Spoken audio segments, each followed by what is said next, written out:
Damn, it really felt like a dream that almost I don't know that exists. I think this is way more than that. This is almost like a kind of fairy tale.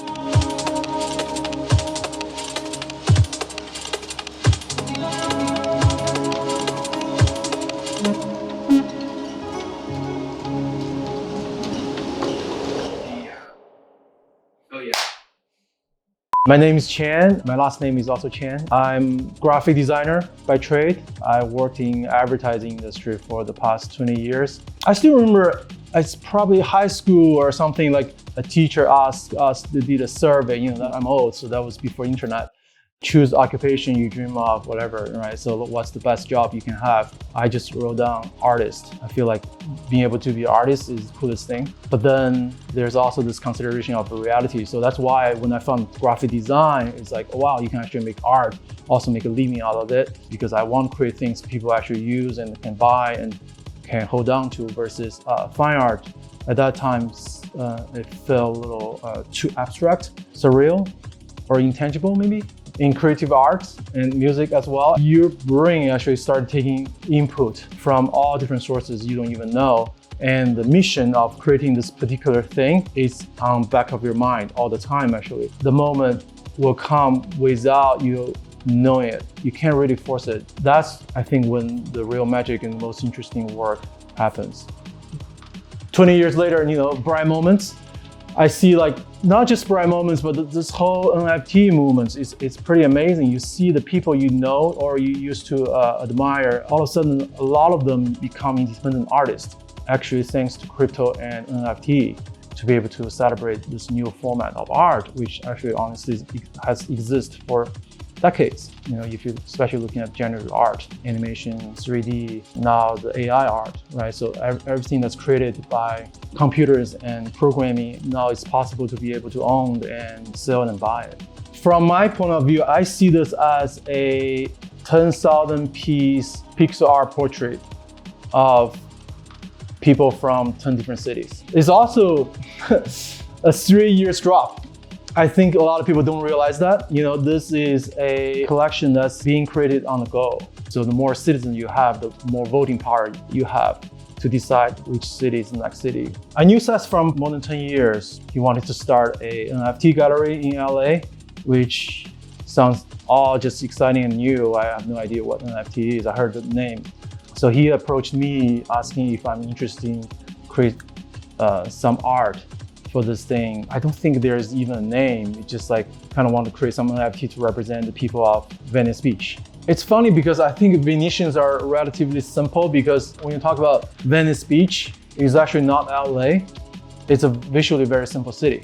You basically have palm trees and beach, versus LA, which is a huge city that's a lot more diverse. We want to do the CryptoVenetians as a test. It went really well, which gives us the confidence, the courage to keep going to New York and to the other cities. I learned a lot from that process of creating the Crypto New Yorkers. I think one of my favorite moments is that I decided to draw a bear for Berlin. It is the mascot of the city, make that a super rare attribute, because it has always been people, right? So that's also the kind of the challenge I give to myself, is like, I gotta have fun doing this. That almost start a new thread of making future citizens. You don't really need to think, you need to feel. That is a really important part of my process. I start with backgrounds, which has some kind of conceptual thinking involved.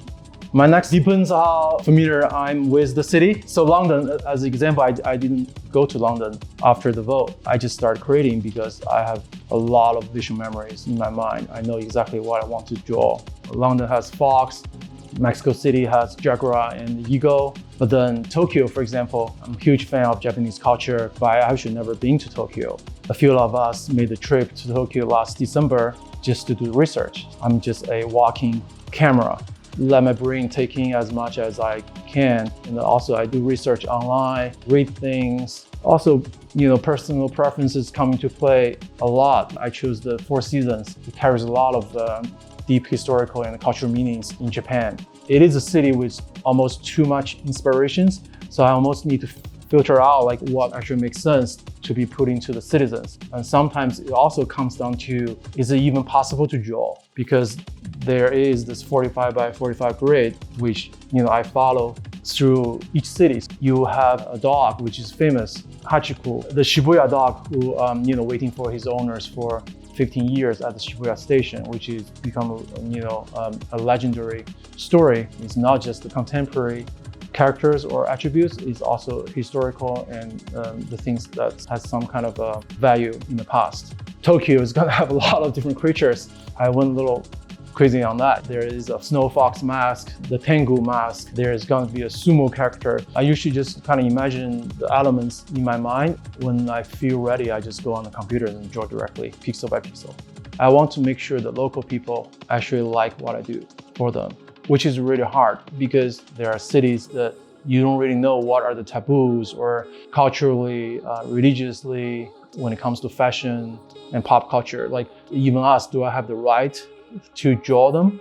So far it seems being okay. I think Berlin is the first time we really put a lot of effort into bring excitement and some kind of truly artistic experience of minting and collecting your CryptoCitizen. Mostly was inspired by the venue, Craftwork. I'm a fan of brutalist architecture, which Craftwork is, so monumental become a thing.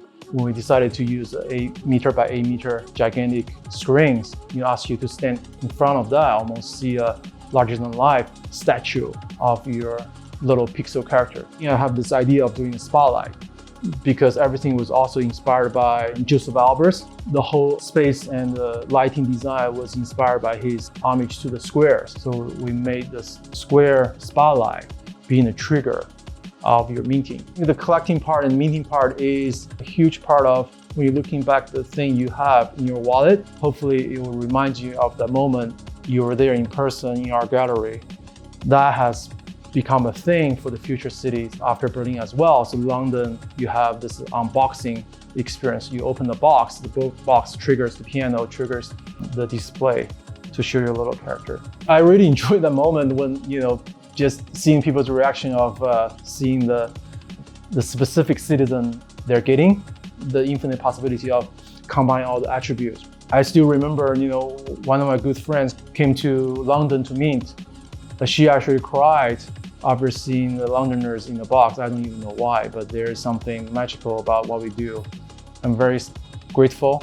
I'm very thankful that, so many people actually enjoy it. I do hope that all the time that we spend on the journey, all the work I put into it, brings a little bit of depth into the work. I have felt the happiest, most truthful to myself in the past 2 years I ever felt, in my whole life. All of us at Bright Moments, we all come together to do this, to be able to make probably, some of the best times of our lives together. We probably will realize the full impact and the meaning when looking back 5 or 10 years later, right? So just being able to do this is pretty amazing. I don't think you'll get many opportunities like this in your lifetime.